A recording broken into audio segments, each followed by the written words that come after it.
कब? जब केकई ने कहा राजा दशरथ से कि वो जो आपने 3 वरदान दिए थे ना, मुझे अब प्रयोग करने का अधिकार चाहिए। और सारी की सारी समस्या की शुरुआत वहीं से होती है। ये वो मूल कारण था जो गांधी जी की माता जी ने कहा कि illiterate but wise mother has told me. अब इसी में मैं आपको एक बात बताता हूं, मैं अर्बन नक्सलिज्म पे भी आता हूं। जब ये लोग बात करते हैं तो बड़ी आकर्षक लगती है। मैंने आपको 2-3 बातें बताई कि जब आप तर्क की कसौटी पे कसेंगे तो आपको वो बात तथ्यात्मक नहीं लगेगी, that things will not look substantive. अब ये बताइए कि अधिकार की बात केकई ने की थी ना, तीनों रानियों में सबसे सुंदर कौन मानी जाती थी? केकई। जो चीज सबसे आकर्षक होती है, विनाश के अक्सर सूत्र उसी में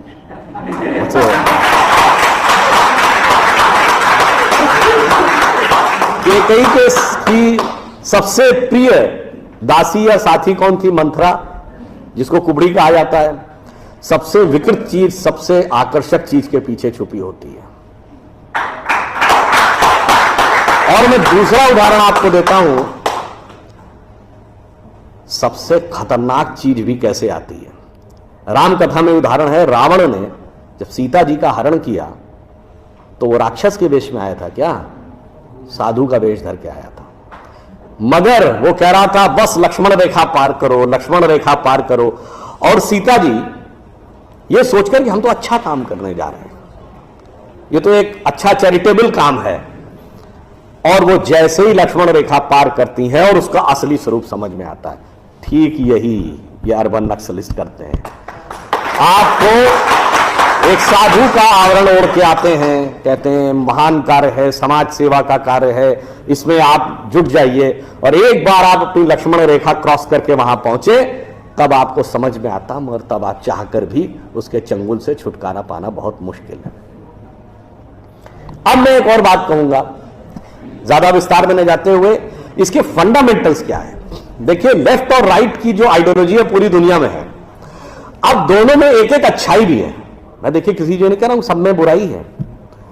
राइटिस्ट आइडियोलॉजी है, जो कैपिटलिस्ट आइडियोलॉजी, वो कहती है कि हम ग्रोथ की इनॉर्मस अपॉर्चुनिटी देते हैं, जितना चाहो उतना ग्रो करो, अरबपति बन जाओ, खरबपति बन जाओ, कोई समस्या नहीं है। उसका फायदा क्या है? वो आपको मोटिवेशन देती है ग्रो करने का। इसलिए आप देखिए साइंटिफिक डिस्कवरीज और ये सब चीजें इस ढंग की सोसाइटीज में ज्यादा होती हैं। माइनस पॉइंट क्या है साहब? हम रोटी की गारंटी सबको नहीं देते। हमारे यहां कोई भूखा भी होगा, भूखा मरने वाला भी होगा, और सड़क पे भीख मांगने वाले भी होंगे। लेफ्ट ये कहता है जी सबको रोटी, कपड़ा, मकान, रोटी सबको इंश्योर करेंगे, मगर ग्रोथ की गारंटी नहीं देंगे। इसलिए जितनी लेफ्टिस्ट आइडियोलॉजी वाले देश हुए, शुरुआत में एक स्टेज तक जाके ग्रो किए और फिर वो स्टैग्नेशन के शिकार में होकर खत्म हो गए। क्यों? मानव मस्तिष्क का जो मूल स्वभाव है, रोटी, कपड़ा और मकान हमारी आवश्यकता है, पर वो हमारा अंतिम आवश्यकता नहीं है। जैसे ही वो पूरी होती तब हमारे मन की अन्य भावनाएं आती हैं और वहां पे लेफ्टिस्ट आइडियोलॉजी कंबल कर जाती है। अब मैं आपसे पूछूं कि ऐसी कोई व्यवस्था जहां पर कि दोनों चीजें हो, यानी ग्रोथ की नॉर्मल अपॉर्चुनिटी भी हो और हर व्यक्ति के को रोटी, कपड़ा, मकान भी अवेलेबल हो, वो कहां था? तो सिर्फ भारत में था। कैसे? अगर आप देखें, सिर्फ आज से 50-60 साल पहले हम लोगों के ग्रैंड पेरेंट्स के जमाने में बड़ा सेठ वो माना जाता था जिसने बड़े धर्मशाला खुलवाए, प्याऊ खुलवाए, लंगर चलवाए, मंदिर बनवाए, पाठशाला बनवाए, ना कि बड़ा जिसके पास कैपिटल हो या टर्नओवर हो। सीएसआर पर तो हम आए हैं। अब गवर्नमेंट तो 70 साल पहले आई। इससे पहले धर्मशाला, पौधशाला, सड़क बनवाना, तालाब खुदवाना कौन करवाता था?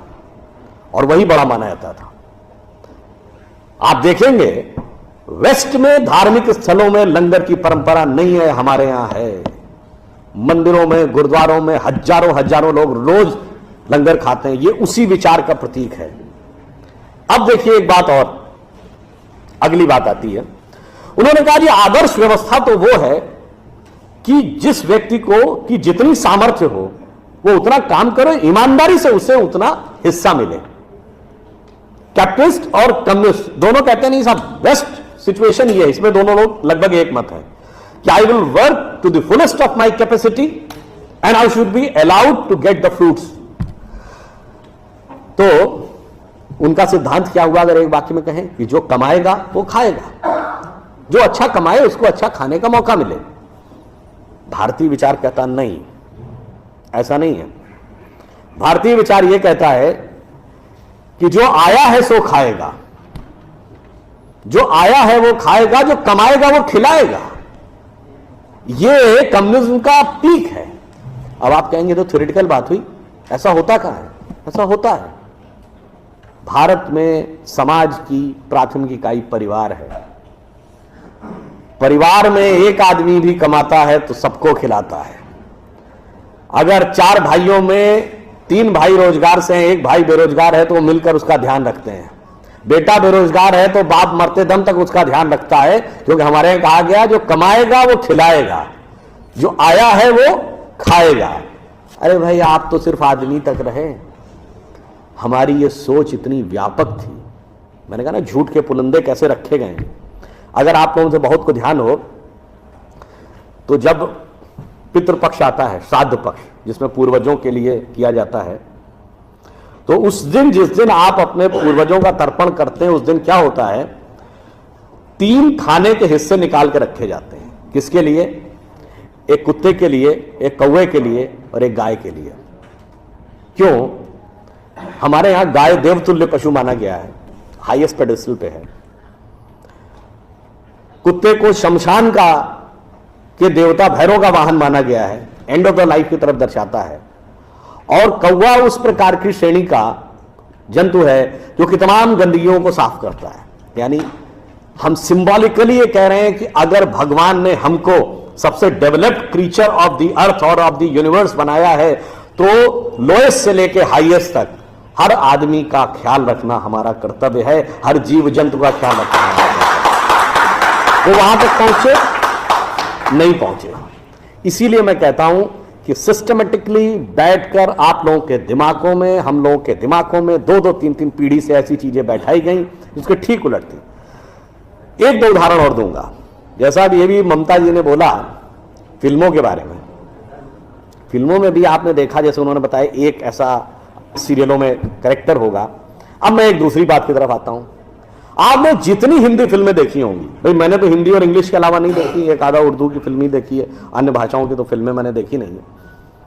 मगर हर हिंदी फिल्म में शुद्ध हिंदी बोलने वाला कैरेक्टर या तो विलेन होगा या कॉमेडियन होगा। ये धीरे धीरे हमारे दिमाग में बैठ गया। हीरो क्या बोलेगा? 60, 70 और 80 के दशक तक उर्दू मिक्स्ड हिंदी बोलता था, पिछले 20 साल से इंग्लिश मिक्स्ड हिंदी बोलेगा। आप सबने वो गाना सुना होगा, विनोद खन्ना जी जिनकी डेथ हो गई, एक उनके ऊपर है जिसको कॉमेडियन गाना माना जाता है, प्रिय प्राणेश्वरी यदि आप हमें आदेश करें तो प्रेम का हम श्री गणेश करें। ये गाना क्या माना जाता था? कॉमेडी का। और एग्जैक्टली यही गाना, यही वर्ड्स का गाना, इब्तिदाई इश्क में हम सारी रात जागे अल्लाह जाने क्या होगा आगे, यह अच्छा गाना।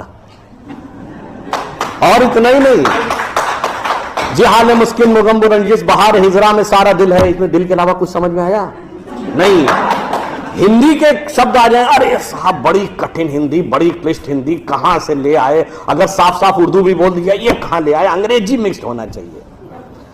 भाई अंग्रेजी मिक्स्ड होकर हम देखिए, ये सारी चीजें हम लोगों के दिमागों में बैठा ली जा रही हैं। हम कहां जा रहे हैं? एक छोटा सा उदाहरण आपको देता हूं। मैं किसी भाषा के प्रति सम्मान या असम्मान नहीं व्यक्त करना चाहता, एक तथ्य सामने रखना चाहता हूं। अंग्रेजी भाषा में केवल 5 वॉवेल हैं, AEIOU, केवल 5 वॉवेल, और मात्रा पाई जैसी कोई चीज ही नहीं है। इसलिए इसमें साइलेंट का भी प्रॉब्लम है और एक्सेंट का भी प्रॉब्लम है। एक कश्मीरी और पंजाबी जिस एक्सेंट में बोलता है, एक बिहारी जिस एक्सेंट में बोलता है, एक तमिल और केरलाई जिस एक्सेंट में बोलता है, उसमें भारी अंतर है। मगर जिन लैंग्वेजेस की फोनेटिक्स डाइवर्सिफाइड है, अब जैसे उसमें मैं एक एक्सट्रीम एग्जांपल देता हूं, संस्कृत। आप वैष्णो देवी के मंदिर जाइए या तिरुपति बालाजी के मंदिर, काशी विश्वनाथ या कामाख्या, जब पुजारी मंत्र बोलना शुरू करता है, एक्सेंट में कभी डिफरेंस देखा है? वो भी तो उसी इलाके के हैं।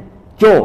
क्योंकि आपकी लैंग्वेज की फोनेटिक्स डेवलप्ड है, साइंटिफिक है। उदाहरण के लिए, आप सब ने कभी ध्यान दिया हो या ना दिया हो, हिंदी में कहते हैं ना काखा गाघा अंगा, का जब बोलते हैं तो जबान कहां लगती है, फिर खा में और पीछे, गा में और पीछे, घा में और पीछे, जब अंगा बोलते हैं तो गले से निकलता है। The entire phonetics is designed as per the contour of your vocal cord. एक प्रकार के शब्द एक साथ, तथ दध ना सब दांत से अंतर है, पफ बफ मा सब होठ से। इतना डेवलप्ड, इतना साइंटिफिक इंस्ट्रूमेंट हमारे पास, और हमें समझाया जा रहा है कि नहीं ये छोड़ दो, ये तो वैसी बात हो गई कि हमारे पास स्मार्टफोन है, मगर दुनिया जो है वो पुराना वाला जो नोकिया हम यूज करते थे उसके पीछे भाग रही है, तो नहीं जी हम तो उसी के साथ चलेंगे।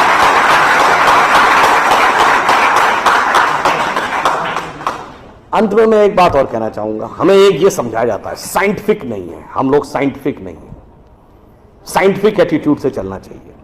मान लिया साहब, बिल्कुल साइंटिफिक एटीट्यूड से चलना चाहिए। मैं एक छोटी सी बात पूछना चाहता हूं।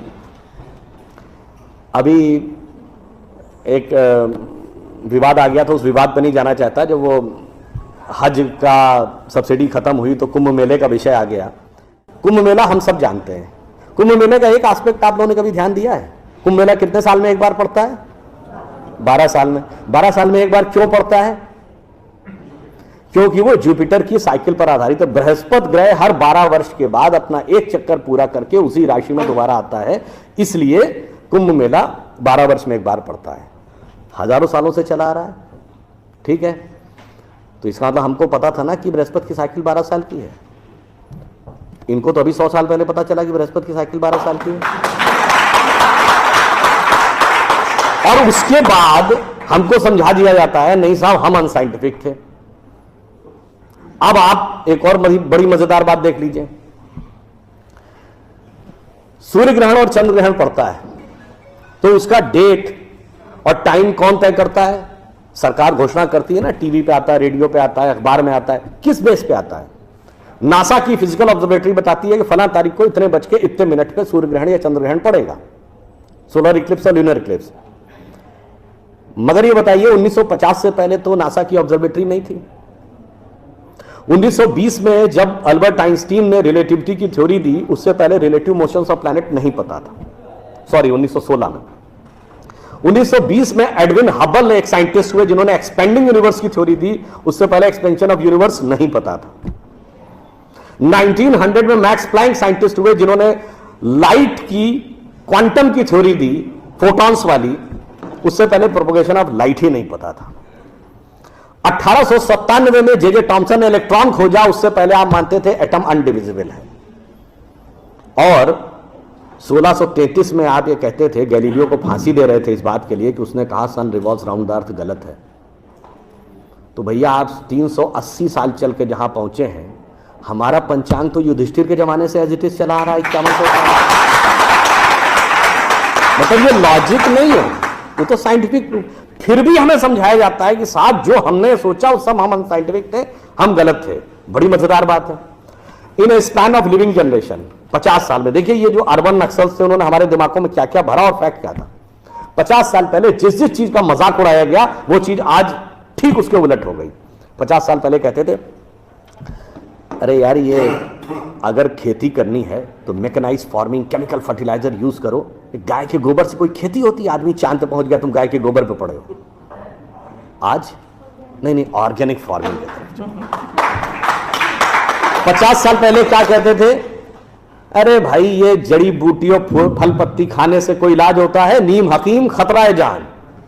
खाना है तो नई दवाएं खाओ, क्लोसिन, मेटासिन, टेरामाइसिन। आज आप क्या कहते हैं? नहीं, केमिकल नहीं, हर्बल मेडिसिन की तरफ जाओ। ठीक, आज से केवल 50 साल पहले आप ये कहते थे, जब हम कहते थे पेड़ों की रक्षा करो, जंगल की रक्षा करो, पहाड़ की रक्षा करो, कहते थे this is the reminiscence of a primitive tribal civilisation. आज 1992 के रियो डी जेनेरो से लेकर 2009 के कोपेनहेगन से लेकर 2016 के पेरिस तक आप कहते हैं नेचर फ्रेंडली डेवलपमेंट करो। भैया सब कुछ उलटता जा रहा है। जो हमने कहा, जिसका आपने मजाक उड़ाया, वो सब कुछ सही होता जा रहा। अब मैं एक और बात कहूंगा जिसका कि बहुत मजाक उड़ाया गया, शायद हम लोग कभी ध्यान नहीं देते। भारत में यह कहा जाता था कि ज्ञान प्राप्त करना है तो ध्यान लगाओ। संत महात्मा जाके गुफा में ध्यान लगाते थे, पीर फकीर जाके कहते थे इल्हाम हो जाएगा। लोग कहते थे क्या बेवकूफ है, हाउ इज इट पॉसिबल, ऐसा कहीं हो सकता है क्या कि जाके ध्यान लगाया और ज्ञान प्राप्त हो गया। If you want to attain knowledge you must outreach, understand the things, meet the people, visit the place, like what Darwin has done. अब 50 साल बाद मैं आपसे पूछता हूं, आपको न्यूयॉर्क टाइम्स अखबार पढ़ना है तो 2 रास्ते हैं। एक, यहां से दिल्ली से न्यूयॉर्क की फ्लाइट पकड़िए, 16 से 22 घंटे लगेंगे डिपेंडिंग अपॉन योर फ्लाइट, और आज का अखबार कल पढ़िए। और दूसरा है कि मोबाइल पे डाउनलोड करिए खट से और पढ़ लीजिए। क्यों? आपके हाथ में डिवाइस है, जिसने डिवाइस बनाई उसने सॉफ्टवेयर भी बनाया है, और जिसने सॉफ्टवेयर बनाया उसने सपोर्टिंग नेटवर्क भी बनाया है। उसी ढंग से हमारा शरीर एक डिवाइस है, तो इसके अंदर मन, बुद्धि, चित्त, अहंकार और कॉन्शियसनेस एक सॉफ्टवेयर है, और उसका कनेक्टिंग नेटवर्क भी है। बस नेटवर्क से कनेक्ट होना है और सब डाउनलोड है। और अंत में मैं एक उदाहरण दूंगा। सब कुछ कहा जाता था कि पैसे के कारण शोषण हुआ, इसलिए खड़े हो जाओ, लोगों के साथ भिड़ जाओ। हमारे यहां परंपरा में त्याग का महत्व था। हम आपसे पूछें 2 राजा बताइए जो सबसे बड़े महान माने गए भारतीय संस्कृति में, राजा राम और राजा हरिश्चंद्र। दोनों इसलिए कि त्याग किया, इसलिए नहीं कि बड़ा बड़ा इलाका अलेक्जेंडर द ग्रेट की तरह कब्जा कर लिया।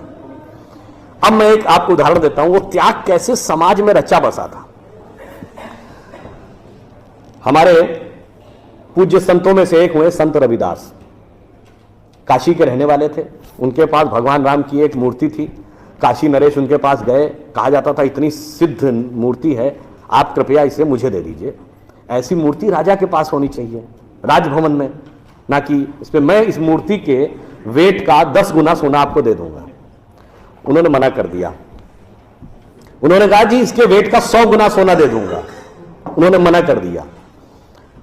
तो राजा को थोड़ा क्रोध आ गया। उसने, ऐसा है रैदास जी, आज जिस झोपड़ी में रह रहे हैं इसमें जितना सोना आ सकता हो नीचे से ऊपर तक उतना भर लीजिए, उतना मैं आपको देने को तैयार हूं। तो एक बार उनकी पत्नी का मन आया कि भाई ऐसा बढ़िया ऑफर नहीं मिलेगा, कर लेना चाहिए। रैदास ने क्या जवाब दिया? एक मोरो राम नाम धन, एक मोरी आशा, ऊ धन है ई चले जाइए, ना चाहे भगत रैदासा। मना कर दिया। रैदास जी क्या थे? वो जूते बनाते थे, आज की परिभाषा के अनुसार दलित थे। अब आप आइए, संत कबीर जुलाहा थे, आज की परिभाषा के अनुसार ओबीसी। जब उन्होंने, उनके बेटे ने भगवान के भजन के बजाय पैसा कमाना शुरू किया तो कबीर ने क्या कहा? उनके बेटे का नाम था कमाल। उन्होंने कहा बूढ़ा वंश कबीर का, उपजा पूत कमाल, और हरि का भजना छोड़ के घर ले आया माल। यानी उन्होंने उसको डिस्कार्ड किया। आप त्याग में रह के दिखाएंगे। अब आप आइए, मीराबाई राज परिवार की थी आज के हिसाब से, फॉरवर्ड। और उन्होंने क्या कहा? पायो जी मैंने राम रतन धन पायो, और जन्म जन्म की पूंजी पाई बाकी सबे लुटायो। उन्होंने भी पैसे की तरफ नहीं रहा। और अंत में ये सब एक ही कंटेम्परेरी है, तुलसीदास जिन्होंने रामचरितमानस लिखी, वो ब्राह्मण थे, फॉरवर्ड आज के जमाने के हिसाब से। कहा जाता अकबर उनके पास गए। अकबर ने कहा कि आप हमारे दरबार में आकर स्थान ग्रहण करिए, हम आपको 60,000 की मनसबदारी देंगे। उस जमाने में मनसबदारी एक रैंक होती थी। तो जैसे 40,000 की मनसबदारी वॉज मैक्सिमम, 60,000 का मतलब हुआ कि राजा के बाद सबसे बड़ा स्टेटस आपका होगा। तो तुलसी ने क्या जवाब दिया? हम तो सेवक राम के हियो धरे दरबार, हमारे तो हृदय में भगवान राम का दरबार धरा हुआ है।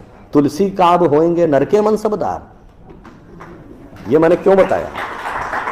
जो बातें ये अर्बन नक्सलिस्ट समझाते हैं कि शोषण किया गया, कैपिटलिज्म किया गया, अगर मार्क्स ने कहा धर्म एक अफीम है जो गरीबों को पिला दी जाती है ताकि अमीर उस पर हुकूमत करता रहे, पर यहां ऐसा नहीं था। मैंने दिखाया समाज का निचला वर्ग हो, मध्यम वर्ग हो, उच्च वर्ग हो, राज करने वाला वर्ग हो, सबने कहा जो त्याग करेगा वो महान है।